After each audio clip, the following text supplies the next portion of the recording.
Hello everyone, welcome to Affairs Hub. নমস্কাৰ বন্ধুসকল, Affairs Hubৰ এটা নতুন এপিছডলৈ আপোনালোকক স্বাগতম জনাইছোঁ। আজিৰ এপিছডটোত মই লৈ আহিছোঁ কিছুমান অসমীয়া সাংস্কৃতিক বা চিনেমা জগতৰ উল্লেখযোগ্য জিকে। গতিকে পলম নকৰি আজিৰ ভিডিঅ'টো অৰ্থাৎ আছামিজ ফিল্মছ জিকে ষ্টাৰ্ট কৰোঁ। আজিৰ যিটো প্ৰথম প্ৰশ্ন সেইটো হৈছে Which amongst the following is the first Assamese movie? অৰ্থাৎ তলৰ কোনখন প্ৰথম অসমীয়া ছবি বা কথা ছবি? অপশ্যনসমূহ হৈছে এ জয়মতী, বি ইন্দ্ৰমালতী, চি এৰাবাটৰ সুৰ, ডি ডক্টৰ বেজবৰুৱা। ইয়াৰ শুদ্ধ উত্তৰটো আমি সকলোৱে জানো, সেইটো হৈছে অপশ্যন এ জয়মতী। এতিয়া চাব, ইয়াতে মই জয়মতীৰ যিখন পোষ্টাৰ সেইখন লগাই দিছোঁ। জয়মতীৰ পোষ্টাৰখন আপোনালোকে চাব পাৰিব। ইয়াতে লিড এক্ট্ৰেছ যিগৰাকী আছিল তেখেতৰ ছবি আছে। জয়মতীৰ পৰিচালক আছিল জ্যোতিপ্ৰসাদ আগৰৱালা আৰু ইয়াৰ মুক্তিৰ দিন আছিল 10 মাৰ্চ 1935 চন। আৰু আচলতে অসমত ফাৰ্ষ্টতে মুক্তি দিয়া নাছিল জয়মতীখন। প্ৰথমতে কলকাতাৰ ৰাওনাক হলত জয়মতী কথাছবিখন মুক্তি দিয়া হৈছিল আৰু অসমত সেইটো চনৰে 20 মাৰ্চত চিনেমাখন মুক্তি দিয়া হৈছিলে। আৰু জয়মতীৰ যিখন কথাছবি তাৰ কাহিনীৰ উৎস হ'ল লক্ষ্মীনাথ বেজবৰুৱা দেৱৰ নাটক জয়মতী কুঁৱৰী। এতিয়া আহোঁ আমি দ্বিতীয় প্ৰশ্নটোলৈ। সেইটো হৈছে who was the lead actress in the movie Joymoti? Joymoti কথাছবিখনৰ মুখ্য চৰিত্ৰত কোনগৰাকী অভিনেত্ৰীয়ে অভিনয় কৰিছিল? ইয়াৰ অপশ্যনসমূহ হৈছে A Swargajyoti Barua, B Aideu Sandikoi, C Eva Asao, D Mohini Rajkumari. ইয়াৰ শুদ্ধ উত্তৰটো আমি সকলোৱে জানো, এইটো হৈছে অপশ্যন বি আইদেউ সন্দিকৈ।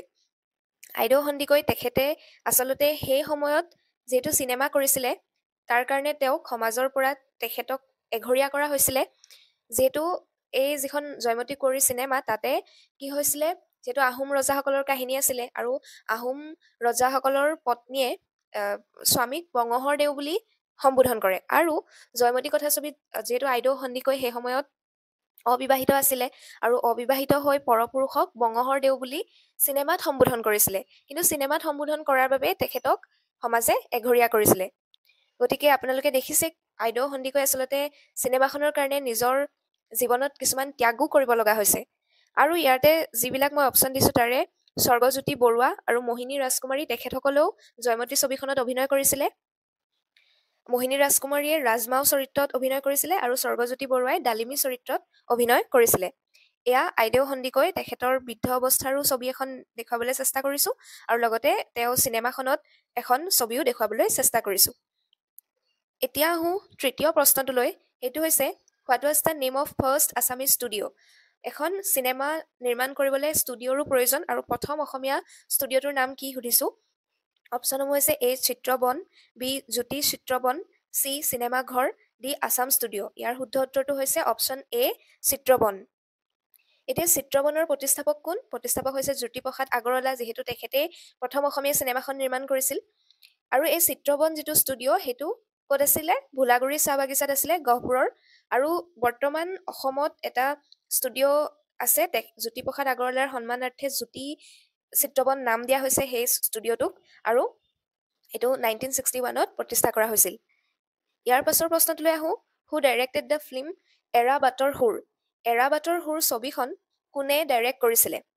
অপশ্যনসমূহ হৈছে A Jyoti Prasad Agarwala, B Phani Sarma, C doctor Bhupen Hazarika, D Lakshyadhar Choudhury.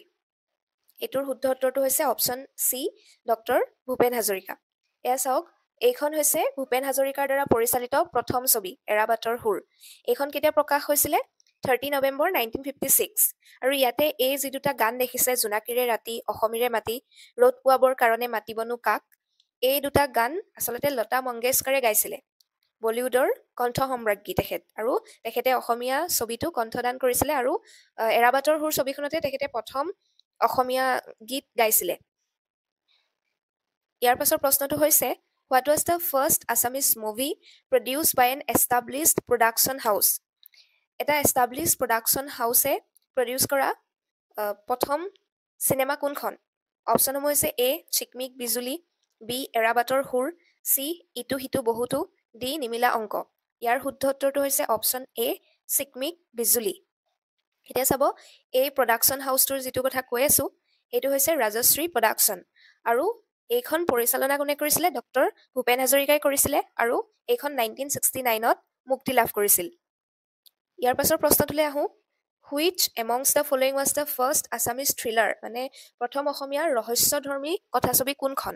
অপশ্যনসমূহ হৈছে A doctor Bezbarua, B Era Bator Sur, C প্ৰতিধ্বনি, ডি নিমিলা অংক। ইয়াৰ শুদ্ধ উত্তৰটো হৈছে অপশ্যন এ ডক্টৰ বেজবৰুৱা। এইখনৰ ৰিমেকো হৈছে বৰ্তমান। এতিয়া চাব, ডক্টৰ বেজবৰুৱাৰ পৰিচালক কোন? ব্ৰজেন বৰুৱা। আৰু এইখনে 1969 চনত অৰ্থাৎ 1969ত মুক্তি লাভ কৰিছিলে। আৰু ডক্টৰ বেজবৰুৱাই চিলভাৰ মেডেলো পাইছিলে 17 সংখ্যক নেশ্যনেল ফিল্ম এৱাৰ্ডছত। আৰু এইখনৰ হিন্দী ৰিমেক এখনো কৰা হৈছিলে আৰু সেইখন হ'ল শিৱম। আৰু ডক্টৰ বেজবৰুৱাৰ পোষ্টাৰখন মই ইয়াতে দেখুৱাবলৈ যত্ন কৰিছোঁ। চ' ফাৰ্ষ্ট আছামিজ থ্ৰিলাৰেই হৈছে ডক্টৰ বেজবৰুৱা। ইয়াৰ পাছৰ প্ৰশ্নটো হৈছে which was the first Assamese movie to get Presidents certificate of merit. ৰাষ্ট্ৰপতিৰ চাৰ্টিফিকেট অফ মেৰিট প্ৰাপ্ত প্ৰথম অসমীয়া কথাছবি কোনখন? অপশ্যনসমূহ হৈছে ডক্টৰ বেজবৰুৱা, বি প্ৰতিধ্বনি, চি চিৰাজ, ডি পিয়লি ফুকন। ইয়াৰ শুদ্ধ উত্তৰটো হৈছে অপশ্যন ডি পিয়লি ফুকন। এইখন এখন ঐতিহাসিক কাহিনীৰ ভিত্তিত নিৰ্মিত কৰা চিনেমা হয় পিয়লি ফুকন। আৰু ইয়াৰ পৰিচালক আছিল ফণী শৰ্মা, তেখেতক নটসূৰ্য বুলিও কোৱা হয়। আৰু পিয়লি ফুকনে মুক্তি লাভ কৰিছিলে 1955ত। আৰু এই চিনেমাখনে এৱাৰ্ডটো পাইছিলে, অৰ্থাৎ ৰাষ্ট্ৰপতিৰ চাৰ্টিফিকেট অফ মেৰিট 1956ত লাভ কৰিছিলে। এতিয়া ইয়াৰ পাছৰ প্ৰশ্নটোলৈ আহিছোঁ। For which movie doctor Bhupen হাজৰিকাক got national award for best music director. সংগীত পৰিচালনাৰ কাৰণে ডক্টৰ ভূপেন হাজৰিকাই কি পাইছিলে? ৰাষ্ট্ৰীয় পুৰস্কাৰ এখন চিনেমাত। এতিয়া সংগীত পৰিচালকৰ ৰাষ্ট্ৰীয় বঁটা পোৱা সেই চিনেমাখনৰ নামটো কি? Option A Chameli Memsaab, B Era Bator Sur, C প্ৰতিধ্বনি, ডি শকুন্তলা। ইয়াৰ শুদ্ধ উত্তৰটো হৈছে অপশ্যন এ চামেলি মেমচাব। এতিয়া চাব, চামেলি মেমচাবৰ পৰিচালক কোন আছিল? আব্দুল মজিদ। চিত্ৰনাট্য আছিল আব্দুল মজিদ। আৰু এই কাহিনীটো লোৱা হৈছিলে নিৰুদ চৌধুৰীৰ এটা গল্পৰ পৰা। আৰু ইয়াতে অভিনয় কৰিছিলে জৰ্জ বেকাৰ, বিনীতা বৰগোহাঁই আদিসকলে। সংগীত পৰিচালনা কৰিছিলে ভূপেন হাজৰিকাই আৰু মুক্তি লাভ কৰিছিলে 1975 চনত। ইয়াতে মই চামেলি মেমচাবৰ যিখন পোষ্টাৰ সেইখন দেখুৱাবলৈ চেষ্টা কৰিছোঁ। ইয়াৰ পাছৰ প্ৰশ্নটো হৈছে for which film doctor Bhabendranath Saikia got national award for best screenplay.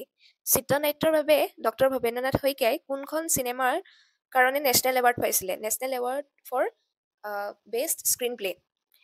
ইয়াৰ অপশ্যনসমূহ হৈছে A Agnisnan, B Sandhya Raag, C Anirban, D Sarathi. ইয়াৰ শুদ্ধ উত্তৰটো হৈছে অপশ্যন এ অগ্নিস্নান। এতিয়া চাব, ভৱেন্দ্ৰনাথ শইকীয়াদেৱে কেইবাখনো ছবি নিৰ্মাণ কৰিছিলে। আৰু সেইসমূহ হৈছে অগ্নিস্নান, সন্ধ্যা ৰাগ, অনিৰ্বাণ, কোলাহল, সাৰথি, আৱৰ্তন, ইতিহাস আৰু কাল সন্ধ্যা। ইয়াৰে প্ৰথম কথাছবি আছিলে তেখেতৰ Sandhya Raag. National award for best screenplay লাভ কৰিছিলে অগ্নিস্নানৰ কাৰণে। আৰু তেখেতৰ যিখন হিন্দী ভাষাৰ একমাত্ৰ কথাছবি সেইখন আছিলে কাল সন্ধ্যা। এই প্ৰশ্নখিনি ইম্পৰ্টেণ্ট হয়, এইখিনি খুব আহি থাকে। ইয়াৰ পাছৰ প্ৰশ্নটো হৈছে who was the first Assamese to get national award for best direction. অৰ্থাৎ পৰিচালকৰ বাবে শ্ৰেষ্ঠ ৰাষ্ট্ৰীয় বঁটা কোনে লাভ কৰিছিলে? অপশ্যনসমূহ হৈছে A Jahnu Barua, B Munin Barua, C Manju Bora, D Sanjeev Hazarika. ইয়াৰ শুদ্ধ উত্তৰটো হৈছে অপশ্যন এ জাহ্নু বৰুৱা। আৰু কোনখন ছবিৰ কাৰণে তেওঁ এইটো এৱাৰ্ড পাইছিলে?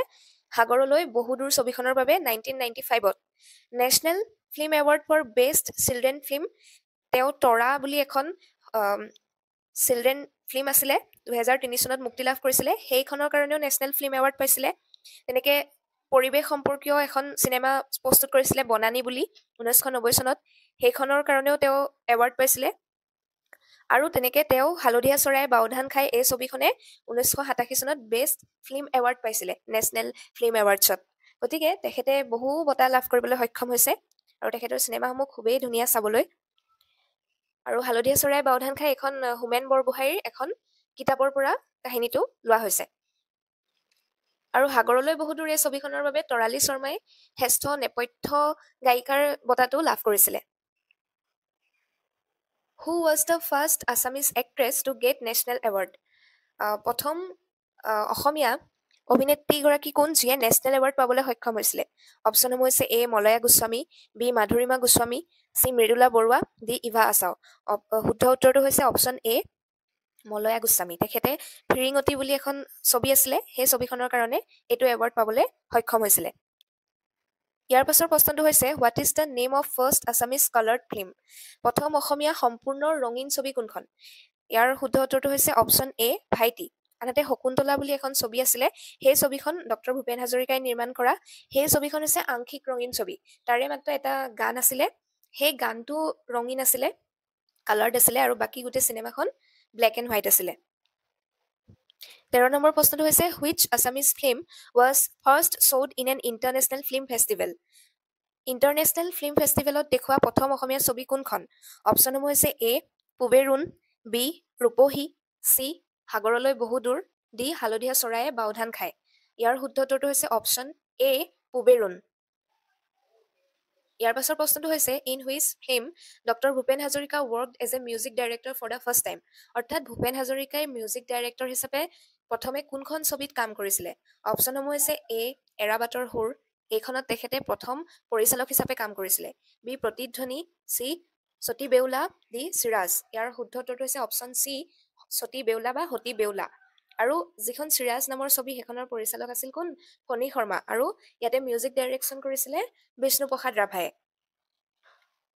ইয়াৰ পাছৰ প্ৰশ্নটো হৈছে which is the first Assamese film to get nominations for the Oscar award? অৰ্থাৎ 2017 বৰ্ষত ইণ্ডিয়াৰ যিটো অফিচিয়েল এণ্ট্ৰি থাকে অস্কাৰ এৱাৰ্ড চলে, একাডেমি এৱাৰ্ড চলে, সেইটো নমিনেশ্যন অসমৰ এখন চিনেমাই পাবলৈ সক্ষম হৈছিলে। আৰু সেই চিনেমাখন কি?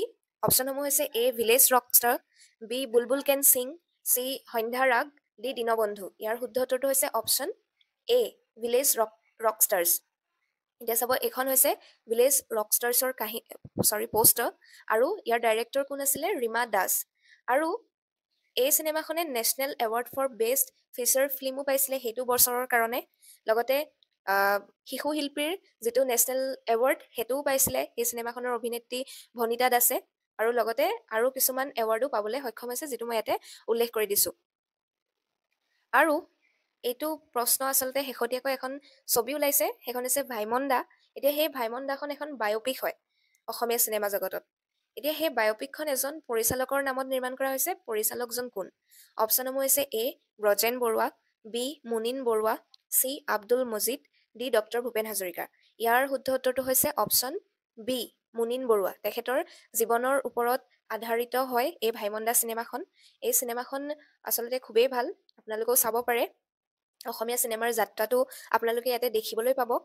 আৰু তেখেতৰ এইটো আচলতে ভাইমন দাটো নিক নেম হয়, আৰু সেইকাৰণে তেখেতক সেইটো নামেৰে সকলোৱে চিনি পায়। আৰু তেওঁৰ যিখিনি অৱদান আছে অসমীয়া ছবি জগতলৈ, সেইখিনি আমি এই চিনেমাখনৰ পৰা দেখিবলৈ পাম। এয়াই আছিল আজিৰ এপিছডটোৰ মূল কণ্টেণ্টছ। যদি আপোনালোকে এপিছডটো চাই ভাল পালে আৰু কণ্টেণ্টখিনি ভাল হৈছে বুলি ভাবিছে, তেন্তে লাইক আৰু শ্বেয়াৰ কৰিবলৈ নাপাহৰিব। কমেণ্টৰ জৰিয়তে এই প্ৰশ্নখিনি কেনেকুৱা পালে সেয়া জনাবলৈ নাপাহৰিব, আৰু লগতে মোৰ চেনেলটো ছাবস্ক্ৰাইব কৰিবলৈ নাপাহৰিব। Thank U.